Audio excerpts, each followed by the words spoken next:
In the past 10 years, there has been one quote that has stuck in my mind, if not on a monthly basis, definitely on a weekly and even daily basis. And that quote is, be worthy of your suffering.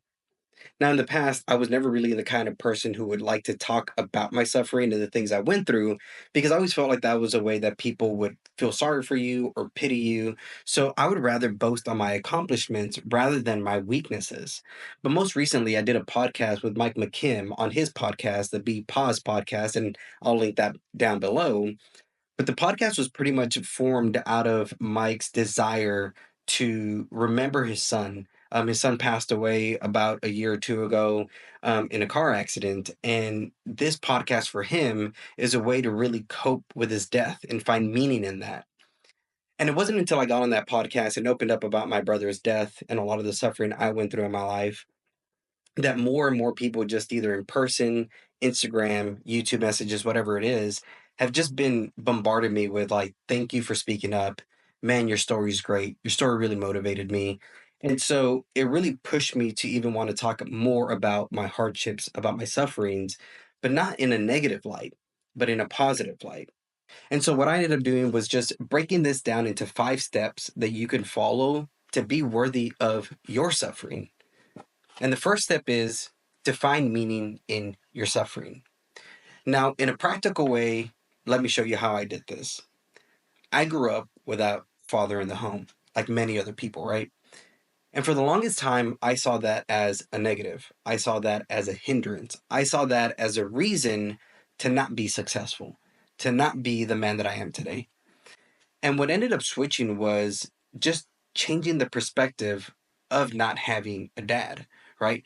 Rather than me saying, oh, I don't have a dad, woe is me, I don't know how to be a man, I don't know how to do all these things, I rather shifted my frame of mind and said, you know what? I I am now allowed to be whatever man I want to be. I don't have any standards. I don't have any barriers. I don't have anything boxing me in to say, oh, this is the kind of man you're supposed to be, right? You have kids who grew up with fathers who were NFL players and professional athletes and musicians and had this really big weight to carry. I didn't have any of that, right? I didn't have a weight to carry on that sense. And some people would say I probably had a heavier weight to carry because now I'm given this big slab of marble and I'm the one who's supposed to be carving out masculinity. I'm supposed to be carving out what a man looks like. And now I saw that not as a challenge, but as a task, right? I didn't see that as a hindrance, but as an obstacle to get through or get over. And so rather than looking at myself as someone who didn't have a father, I saw myself as someone who has a lot of fatherly figures to choose from. And I get to choose the best examples of all the fathers that I follow. And so that changed my entire frame of thinking because now, hey, yeah, you guys might not know who my dad is. My dad may not have accomplished anything great, but I am following after so many other fathers and father figures who have done great things. And I want to be a part of that cloth as well. But that's not to say anything negative about my dad. My dad has been somebody who has suffered his entire life and still finds joy in suffering. And so, one of the greatest lessons I've ever learned from my dad, and I learn it even more today, is suffering is just a part of life. And it isn't about the suffering you're going through. It's about how you deal with the suffering you're going through. And that has been one of the biggest changes in my mind. Another example is I was never really educated. I played sports, but I played enough just to pass, or I passed just enough to play. So I wasn't really that smart. And for the longest time, I thought that that was a hindrance. And I always thought that that was something that is going to hold me back. I didn't go to college. I didn't finish these degrees. I didn't get all this stuff that people wanted you to get. And for years and years and years, I thought, well, great. I'm just going to be some stupid guy who works, at Starbucks, who works at a liquor store, who does this or that. And I had limited myself to that. But it wasn't until I saw myself as a good barista where I was like, hey, like maybe I'm good at something and let's see where that can lead me. So rather than see myself as somebody who wasn't educated in anything, I saw myself as someone who was educated in one thing, which was being a barista. But nowadays I see it as suffering. I'm really good at suffering and suffering well. Now, as you begin to dig into your suffering and find meaning in the suffering, what ends up happening is you want to throw yourself a pity party, right? You want to tell yourself, man, you've gone through a lot of hard things. You've done a lot. You've overcome a lot. Like, isn't what you're living now good enough, right? That's what I think to myself currently. It's like, hey, like before you're working all these jobs just to make ends meet, and now you're doing what you love and providing for your family. Isn't that enough? Or, hey, you went through a lot of stuff, man. You should really this or that. You should give yourself time, right? I think when you get to that place, that's the other you just telling you, like, hey, you need to chill, you need to calm down. For me, I see that almost as limiting, right? There's so many times where I've reached points in life that have felt successful, and then a pity party begins to wash over. That pity party could look like, hey, you've done enough, you can throw in the towel, you've reached the pinnacle, or man, that was hard. Do you really want to go another step? Do you really want to take on the next challenge? And to both of those, I say, yes. Silence those noises, hush them out, don't listen to the pity party, and keep going. Keep pushing ahead. Keep showing yourself what you can do. Because what ends up happening is the next step, which is you begin to prove everybody wrong. What do I mean by that? Another thing that I like to remember is all the people who said I couldn't do things, right? I still remember ex girlfriends or ex girls who I used to have a crush on. You know, there's this one time I remember this girl, we were in summer school together and she had a crush on me and I had a crush on her. And the last day of summer school, we kissed and she looks at me and says, I would date you, but you're too short, right? And I feel like throughout my entire life, I've had those experiences. Like, we would hire you, but you're too this. We would proceed with you, but you don't have these qualifications. We would do this with you, but you don't have these things that you need to get.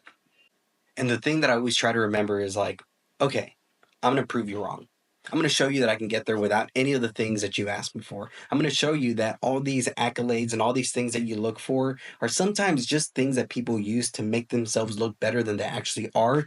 Let me show you what it looks like when somebody is really authentically themselves and can overcome any obstacle. I love proving people wrong.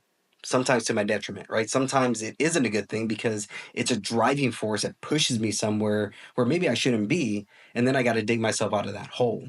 But proving people wrong for the longest time was my biggest motivation, was my constant fuel because I was getting it so often. Somebody who's short, somebody who was really skinny, somebody who was, not anything special, everybody was always talking down to me. Everybody was always looking down at me. Everybody was always counting me out. So proving people wrong was actually a lot of fun for a while. But it wasn't enough. What I ended up having to do is find some more fuel. And what that fuel ended up looking like was proving myself right. To go back and look at all the accomplishments you did and say, hey man, you did that with 150 pounds around your neck. You did that with no means of income. You did that with no model. You did that with everybody going against you. You did it. You proved them wrong and you proved yourself right. What else can you do? What else have they said that you could not do that you now know you can do? Right. And I felt like that after the Austin Marathon. After I completed the Austin Marathon, I was like, man, I counted myself out. I thought I was getting too old. I didn't think I was athletic. I didn't think any of those things. But the constant response that everybody was telling me was like, man, you must have a really strong mind.